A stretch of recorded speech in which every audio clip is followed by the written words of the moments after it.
എല്ലാവർക്കും എൻ്റെ ഹൃദയപൂർവ്വമായ നമസ്കാരം. ഇത്തരം സംഗമങ്ങൾ നമ്മളെ ചേർത്ത് നിർത്തുന്നതാണ്. നമ്മൾ ഒറ്റ കുടുംബം എന്ന ബോധം ഊട്ടിയുറപ്പിക്കുന്ന ഇത്തരം സംഗമങ്ങൾ നമ്മളെ സഹായിക്കുന്നതാണ്. ഒരു കാര്യം മാത്രം ഞാൻ നിങ്ങളിലേക്ക് കൊണ്ടുവരാൻ ആഗ്രഹിക്കുന്നു.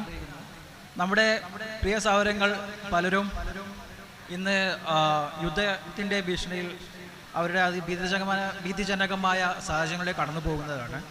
അത്തരം ഒരു സാഹചര്യങ്ങളും ഇതുവരെ നമ്മളിലേക്ക് എത്തിയിട്ടില്ല. അതൊന്നും നമ്മളിലേക്ക് എത്താതെ സുഗമമായി ഈ സംഗമത്തിൽ എത്തിച്ചേരാൻ നമുക്ക് സാധിച്ചതിൽ നമ്മൾ അള്ളാഹുവിനോട് അനുഗ്രഹം അറിയിക്കേണ്ടതാണ്, അള്ളാഹുവിനോട് കടപ്പാട് അറിയിക്കേണ്ടതാണ്. മാത്രമല്ല, എന്നിൽ അർപ്പിച്ചിട്ടുള്ള കർത്തവ്യം എന്നുള്ളത് ചെമ്പ്ര കുടുംബത്തിൻ്റെ പേരിൽ ആശംസ അറിയിക്കുക എന്നുള്ളതാണ്.